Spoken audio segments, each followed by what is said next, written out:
Hey, what's going on, guys? Calvin Russell here, managing broker of Park Place Realty. Today, we're going to talk to you guys about how to negotiate repairs or a home warranty. Let's go straight into it. So when you are going through the home buying process, one of the most important phases is going to be what they call the inspection phase. The inspection phase is essentially when you are, you have your inspector come in, they look at the property, they let you know what the property needs, what's recommended, and certain things that you probably think may be an issue but may not be an issue. You want to use this time not only to get a feel for the house, but to ask the inspector questions, if you have any, just about the condition of certain things. Now, inspectors, they're not licensed, well, in most cases, they're not licensed roofers, licensed electricians. Their job is just to see what the condition of the property is overall. Now, they're going to go into the crawl spaces if they have some, basements, attics, looking at the foundation, all that jazz, right? And they're going to give you a list, a report of the condition of that property. Once you get that report, it's up to you to decide if you want to ask the seller to consider giving you either some repairs, a credit for repairs, considering a warranty, or just making the repairs in general. But there's a lot of different ways that things can spin. Number one, if, let's say, for example, you see a property that you like, you have the inspection report done, and there's 10 items on there, okay? First, you got to ask yourself, what are your deal killers, okay?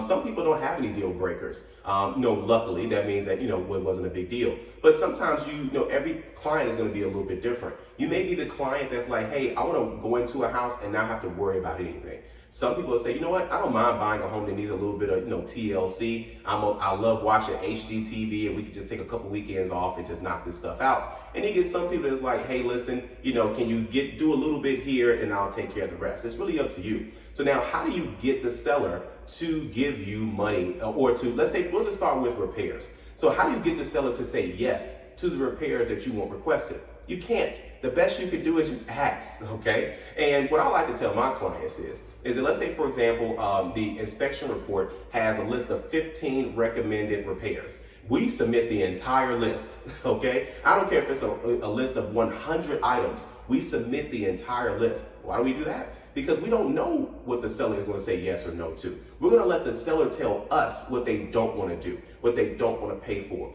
okay? And some sellers will say, I'm not fixing anything. Some sellers will say, hey, I'll consider some of the items on the list. And then, but the items that are most important to you when you get that response back from the seller is to let the seller know, hey, I know, let's say, for example, you send them a list of 15 items. The seller says, I'll take care of these 5 items instead of the 15.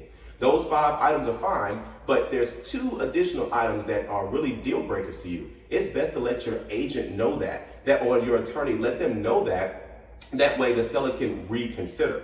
Or the seller can say, hey, instead of me taking care of 7 items, I'll take care of 5 and I'll just remove another 2 or something like that. Just give you guys a basic example, okay? But you don't want to be that buyer that does all of that work, which is looking for a house, putting in an offer, getting an offer accepted, giving earnest money, paying for an inspection. Let's hang on to that. When you pay for an inspection, you don't get that money back, okay? So now you're invested into the property, plus the earnest money, which you could, of course, get back if you guys don't meet, if you guys don't come to an agreement during this phase. Now, also, since you're doing that, when you get that response back, you need to let them know, hey, what the deal killers are. You don't want to be that buyer that kills a deal simply because they say, oh, well, the seller is doing X, Y, Z. Don't take it personal, okay? There's a goal you're trying to accomplish, but you also have to understand that there's another party called the selling party, okay? The seller has a goal to accomplish as well, too. Sometimes sellers are not in the financial position to pay liquid cash or have credit cards, or they don't want to play project manager looking for contractors and such. So I'm not saying sway your thinking. I'm just saying that if you got to have it repaired, at minimum, consider a credit.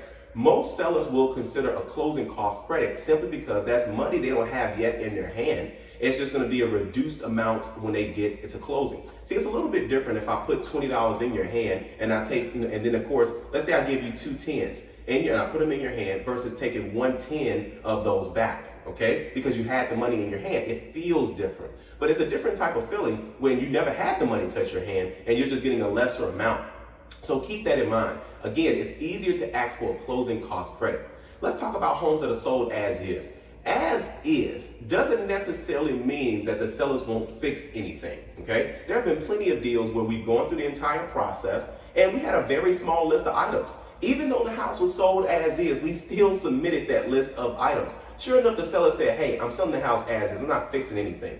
Hey, no problem. You're absolutely right. We just at least want to ask and see if you were open. Since you're not open, no problem. We'll go ahead and cancel the deal. Oh, wait, why are you guys canceling the deal? Well, these are some deal killers to us. And, as you said, that there's nothing that you can do. And you're not trying to even really negotiating. You're just letting them know. See, that's the difference. See, you're not really negotiating. You're just letting them know what matters to you, okay? And the only leverage that you have is canceling the deal. Now, you got to be careful because if the seller could call your bluff and take it all the way to the cancellation. But if it really matters to you, I wouldn't recommend this if you're not serious about it. Like, let's say, for example, you got a list of 15 items. You send it to the seller. The seller says, no, I'm not fixing any of those items, okay? And then you say, well, those 15 items, they're not really deal killers. I don't care if they do them or not. It's not a big deal. But I want them to do it just because. So I'm going to send a cancellation letter. You'd be surprised. Some sellers will sign that cancellation, put it back on the market, and wait for the next person to step up in line, okay? So just be careful on things like that, and just make sure that you only focus on your deal killers, all right? A credit.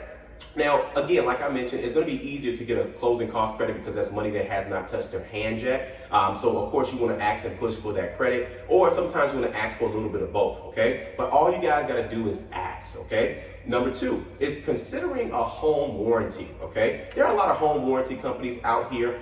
Some are great, some are not the best. But you kind of figure that out along your journey. But with home warranties, it's essentially where if something breaks down, usually appliances, HVAC, just stuff there's things that are rotating all the time. Washers and dryers, refrigerators, furnaces, all that type of stuff that's constantly running, eventually it's going to need maintenance. Eventually some things may happen, it may go out. All you have to do is call the warranty company, pay the deposit. Depending on the warranty that you have, you may not have to pay a deposit. They'll come out, they'll make the repairs. And most home warranties cost, the cheapest warranties are usually about $350. The most expensive warranties are usually about $550 to $700. And they cover everything inside the house, okay? And again, it's cheaper to go that route and to consider that route and ask the seller for that instead of getting all the repairs done, all right? So hopefully this video was helpful. Of course, if you like this video, like it. If you want to share it, share it. And as always, be sure to subscribe as we have nothing but great content on the way. Thank you guys so much. Have a great day.